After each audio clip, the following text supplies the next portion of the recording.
I first noticed the notes in early November when the days felt shorter than they should, and the building seemed unusually quiet. At first, I thought they were advertisements or misplaced reminders. Just small pieces of paper tucked neatly under my door, always the same size, the same handwriting. The letters were sharp, controlled, almost too precise. The messages were strange. They warned me about things that felt trivial at first. A reminder not to leave the hallway lights off. A suggestion to close the garbage chute lid slowly. Little things that made no real sense but felt oddly targeted, like someone had watched me long enough to know my routines. By the end of the week, the tone shifted. The notes focused on specific places inside the building: the stairwell, the basement, the elevator. The instructions became more urgent, though never emotional. Everything was stated plainly, like simple facts about the weather or the time. I found that cold precision far more unsettling than anything dramatic could have been. I tried to listen for movement in the hallway every time I approached my door. Nothing. The corridor was always still, always empty. I even looked for the slightest sign of paper fibers on the carpet, but the floor remained perfectly clean. Whoever left the notes worked quickly and quietly, as if they were used to going unnoticed. After 2 weeks, the messages began to reference things I hadn't told anyone. A note appeared the morning after I had trouble sleeping, telling me to avoid leaning on the windowsills because the frames were old. Another warned me not to store heavy objects in the closet above the bedroom, just hours after I had done exactly that. Living alone had always given me a sense of control. Suddenly, the apartment felt exposed. I started checking every lock twice. My sleep shifted into shallow, broken intervals. Sometimes I woke up with the feeling that someone had been standing outside my door only moments earlier. The air in the hallway always felt slightly warmer when I stepped into it, as if disturbed by recent movement. Curiosity gradually turned into discomfort, and discomfort into paranoia. I decided to talk to someone in the building office. I didn't want to sound dramatic, so I simply asked if any maintenance workers had been doing inspections or leaving reminders. The property manager looked confused and said no notices had been distributed recently. When I mentioned the notes directly, the manager became more serious. He asked to see one.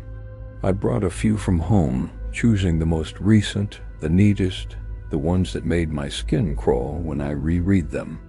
He stared at the handwriting for a long time, longer than felt normal.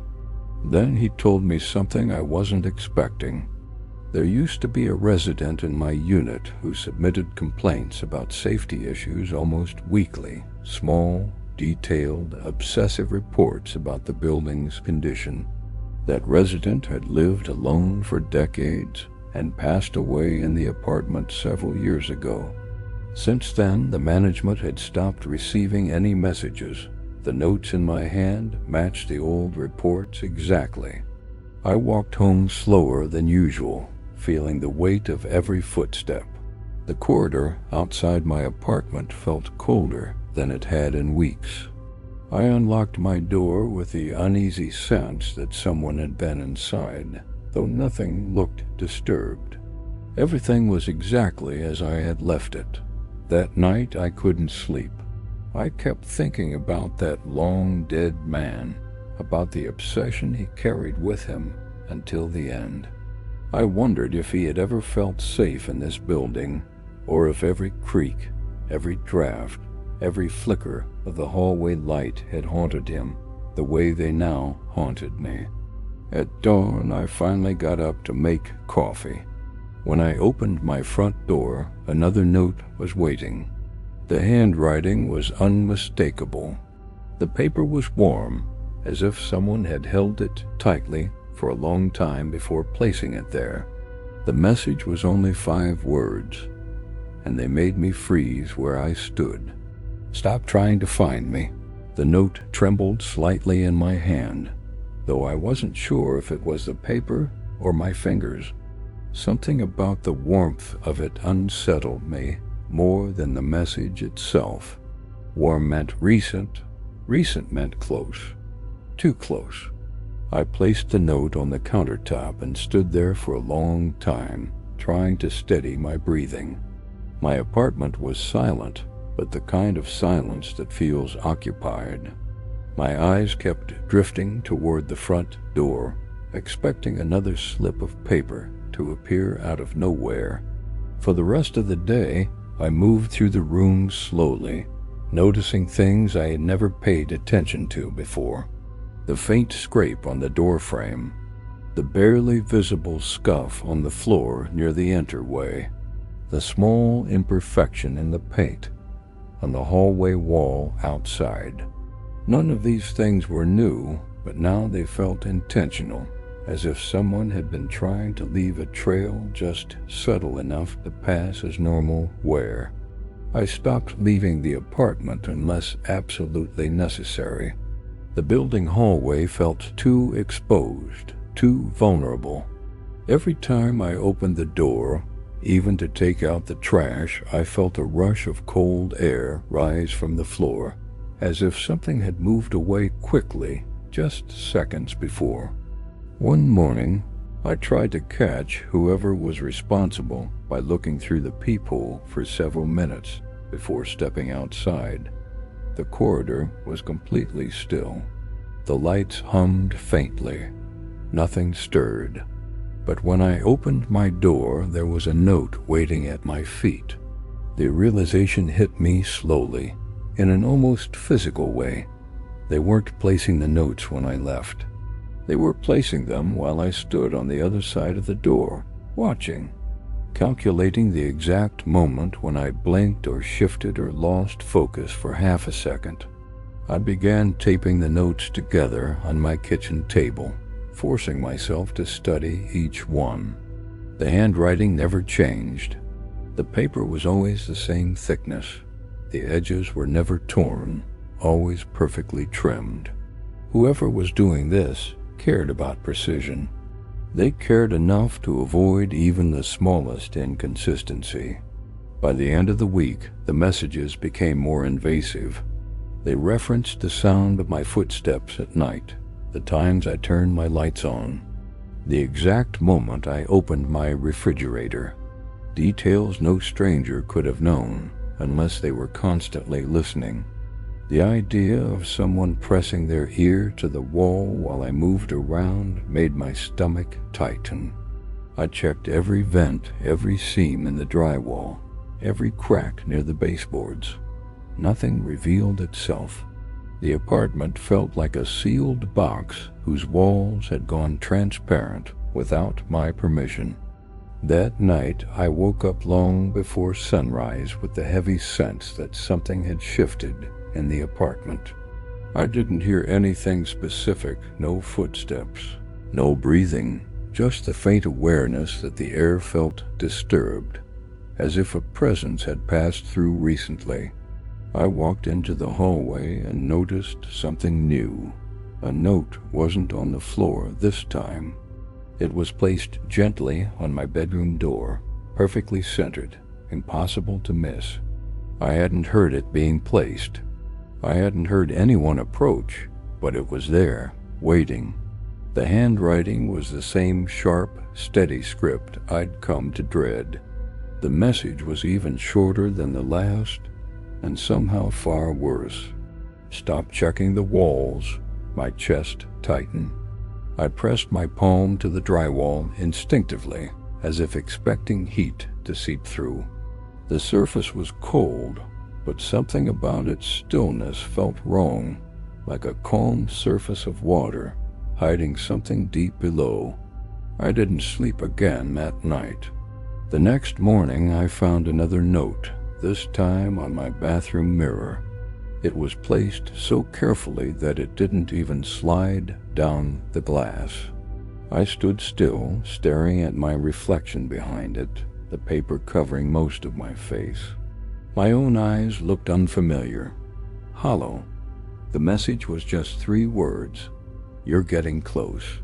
And for the first time since the notes began, I felt something worse than fear. I felt watched from inside the apartment, not outside it. I stopped leaving the apartment entirely after that morning. I couldn't bring myself to step into the hallway, not when I knew someone out there, or in here, had timed their movements with such frightening precision. Every shadow in my apartment grew sharper. Every sound gained weight. For hours at a time, I sat in the center of my living room where I could see every doorway, every corner. I tried to convince myself that I was imagining the shifts in the air, that the faint rustling I sometimes heard at night was the building settling, not something or someone inside the walls. But the notes kept appearing, sometimes 2 in a day, never delivered when I wasn't looking, but always placed in a moment when my focus slipped.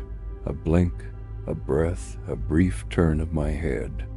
I tested myself countless times, staring at the door, the mirror, the counter. All I ever caught was the absence after the presence. The evidence of someone moving with a confidence I could no longer pretend was random. The apartment felt smaller each day. The walls, once just boundaries, now felt like layers of skin stretched too thin. I began to notice small irregularities I had missed before. Tiny indentations, faint patterns near the edges of outlets, hairline cracks forming shapes that didn't look accidental. None of them added up to anything I could understand, but all of them pointed to one truth I didn't want to admit. Someone had been inside far longer than I realized. 2 days later, the notes changed. They stopped warning me. They stopped instructing me. They became observational, written with unsettling intimacy, commenting on the way I slept curled toward the wall, the way my hands shook when I washed dishes, the way I held my breath before entering dark rooms. The realization hit me slowly and brutally. These weren't notes from someone watching through the walls. They were from someone who had been inside the apartment at night. The next message confirmed it. I found it on my pillow when I woke up in the early hours, the room still dark, the air cold in a way that felt wrong. The blanket was slightly shifted, as if someone had been careful not to wake me. The paper lay exactly where my head had rested minutes before. The message was calm, almost gentle in tone, but it hollowed me out in an instant. "You didn't wake up this time."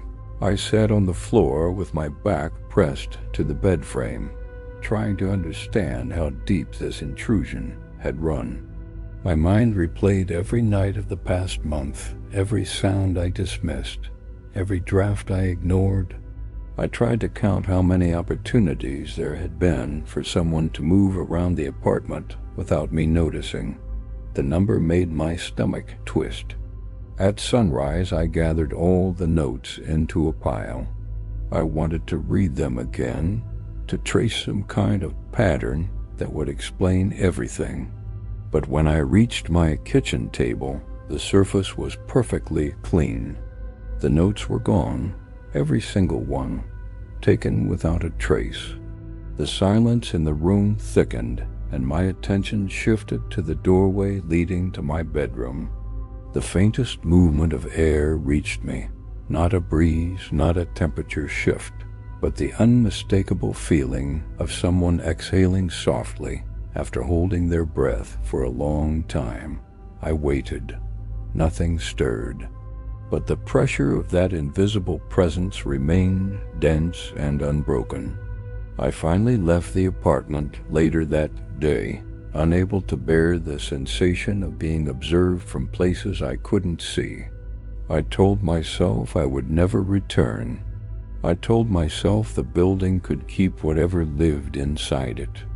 But that night, in the unfamiliar darkness of a motel room miles away, I woke up suddenly, my heart pounding. A single piece of paper lay on the nightstand next to me. The same trimmed edges, the same careful handwriting. Just 2 words this time, "Found you," and I realized that leaving had never mattered. I hadn't escaped. I had been followed. I moved into the apartment beneath the old unit in early autumn, when the nights were just starting to lengthen and every sound in the building seemed sharper in the dark. I had chosen the place because it felt quiet, almost painfully so, like a building that had forgotten what noise was. After years of restless living, I wanted stillness. For the first week, that's exactly what I got. The neighbor upstairs never made a sound.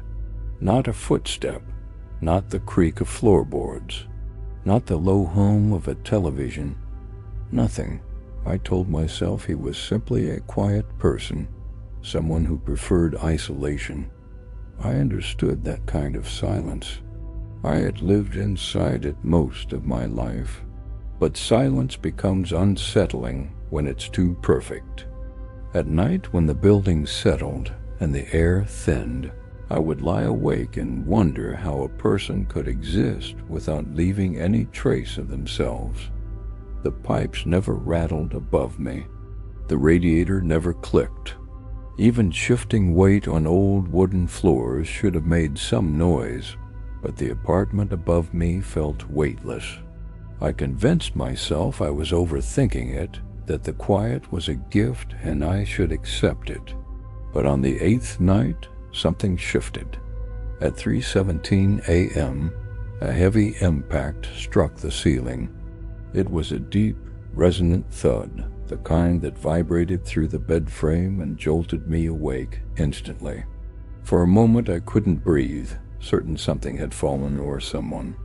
I waited for a follow-up sound, footsteps, movement, maybe even a second impact. But the building fell completely silent again, so silent it almost hummed. The next morning, exhaustion pulled at my body, but curiosity was worse. I stood outside the upstairs apartment for nearly a full minute, listening. No movement. No breathing. Just the stale scent of a place that hadn't been opened in too long. Still, I forced myself to knock. No answer.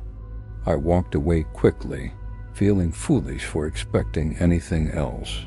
The hallway had the unsettling stillness of a place that had been empty for a long time, but something in me refused to accept that.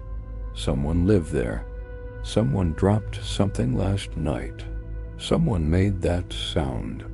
That night I went to bed early, telling myself it had been a one-time event. Old buildings shifted, things settled, wood cracked. But at exactly 3:17 a.m., it happened again. The same bone-deep impact. The same vibrating ceiling. The same instant silence afterward. As if the world had paused for that one terrible second and then resumed, pretending nothing had happened. My mind raced through explanations, each one thinner than the last. Furniture couldn't fall the same way twice, at the exact same minute. People didn't move so quietly that they erased every trace of themselves. Something was happening upstairs, something deliberate. And I realized, lying there in the dark with my heartbeat ringing in my ears, that the silence I had wanted so desperately was no longer a comfort. It was a warning. After the second night, the silence above me felt different, not empty-watched, as if the quiet had weight now, as if someone was pressing it downward, holding it in place, so nothing slipped through. I spent most of the morning sitting at my table, staring at the ceiling, waiting for a sign of life, a faint creak. A shift of weight. Even a dropped object in the daytime would have made sense, but there was nothing.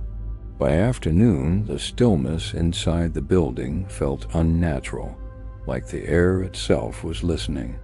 I kept catching myself pausing mid-movement, waiting for a response that never came. Every time I stepped into a new room, I found my eyes drifting up again, tracing the hairline cracks in the plaster, imagining someone standing perfectly still above me. The idea grew heavier with every hour. I paced the room, trying to rationalize it. Maybe the neighbor worked nights. Maybe they were gone long term. Maybe the thuds at 317 were pipes or wood contracting or some mechanical timer I didn't understand. But each explanation dissolved the moment I said it in my mind. None of it matched the feel of that impact. It hadn't been hollow or mechanical. It had felt physical, as if something large had struck the floor with intention. That night I didn't go to bed. I sat upright on the couch, all the lights off, watching the clock on my stove as the minutes crawled toward the time I dreaded. 3:14, 3:15, 3:16. The air tightened, as if the apartment braced for something. And at 3:17, the impact came again. Not louder, not softer, identical, perfectly identical, like a recording played through the ceiling, like a ritual repeated without deviation. The vibration traveled down the walls and across the floor, humming through my bones. I sat frozen in place, trying to force my body to move, but something in the quality of that sound pinned me where I was. When the silence returned, it felt deeper than before, hollow, expectant. I realized I was shaking, not from fear, but from a sudden clarity I didn't want. No one drops something 3 nights in a row at the exact same second. Someone was doing it on purpose. The following morning, I forced myself back upstairs, footsteps echoing too loudly in the empty corridor. I needed proof that someone lived there, that this wasn't just my mind unraveling. I needed something solid. But when I pressed my ear to the door, I heard nothing.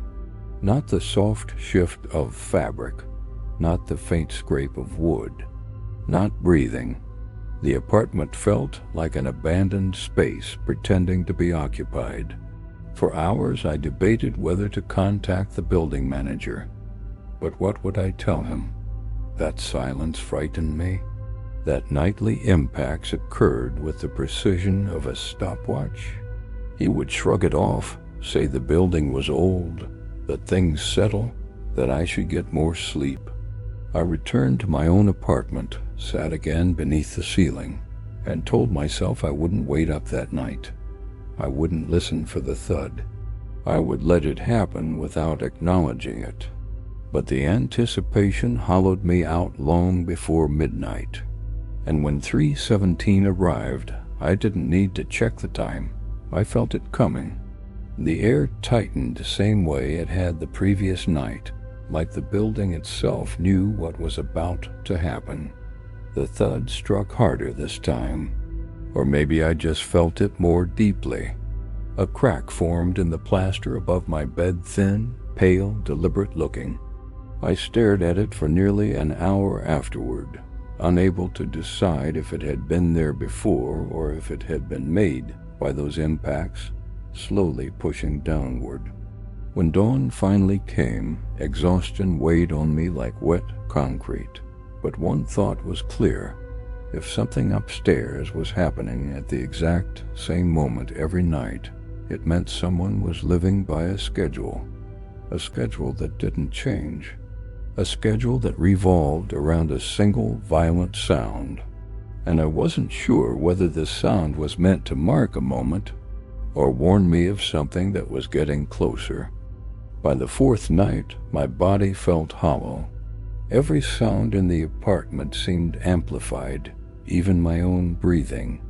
I couldn't stop imagining the shape of the room above mine, the layout, the empty corners where someone could stand for hours without moving. The silence between the impacts had grown so tight it felt stretched, strained, as if something inside it was waiting to snap. All day, I drifted from room to room, unable to settle. My thoughts kept circling the same place, the crack in the ceiling. I stared at it so long that it began to look like something intentional, not the product of age but of pressure. A slow, downward push, a repeated force applied in the same spot. Night after night. At sunset, the light in my apartment shifted into a dim orange haze. The ceiling changed color with it, and the crack looked darker, deeper, almost like a seam that could widen if pulled. I sat beneath it, legs pulled to my chest, knowing I didn't want to be there, but unable to move away. By midnight, the air felt wrong again, denser, as if someone upstairs was awake too, preparing. I kept glancing at the doorway, half expecting to see movement there, even though I knew the danger wasn't in the hallway. It was above me. I watched the clock. Each minute pulled my nerves tighter. 3:14, 3:15. My hands felt numb. 3:16. The building held its breath. When 3:17 came, the impact wasn't a thud this time. It was a collapse. The ceiling dipped just slightly, but enough to scatter dust in a thin rain. A sharp crack split the plaster wider, and I scrambled backward across the floor, heart hammering so hard it blurred my vision. The noise didn't stop after the initial break. It continued softly, steadily, like something shifting its weight, testing the weakened surface. The pattern had changed. Whoever or whatever was above me wasn't trying to hide anymore. I crawled to the far wall, pressing my back against the cold surface, staring upward at the widening line. I could see into it now, just a sliver of the dark space between floors. A narrow gap of blackness deep enough to swallow a fingertip. Something moved inside that gap. Not fast, not sudden, just a slow, measured slide of weight, like a knee or an elbow shifting into position. A sound so quiet I wouldn't have heard it if the room hadn't been dead still. That was when I understood the truth that my mind had been trying to soften. The noise wasn't furniture, it wasn't pipes, it wasn't the building settling. Someone had been lying on the floor above me at 3:17 a.m. every night, dropping their weight, over and over, in the same place, testing the structure, weakening it, trying to come through. The building groaned softly, almost like an exhale. More dust drifted downward. I could feel the faint vibration of someone shifting again above me, closer to the crack, as if aligning themselves with the damage they had made. I grabbed my keys and ran. I didn't look back. Every step felt heavy, unsteady, but I didn't stop until I reached the street outside. The cold air hit me like a shock, but it didn't quiet the pounding in my chest. I couldn't stay there another second. I rented a different place the next day far across town, in a newer building with thick concrete floors and no history of noise. For a while, I convinced myself I was safe. The silence felt different there, clean, empty, predictable.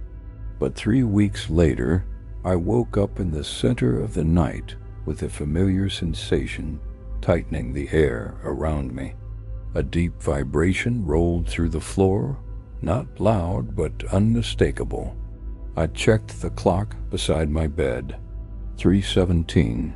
I stared at the ceiling, breath frozen in my chest, unable to move. A faint crack line stretched across the plaster above me. exactly like the first one.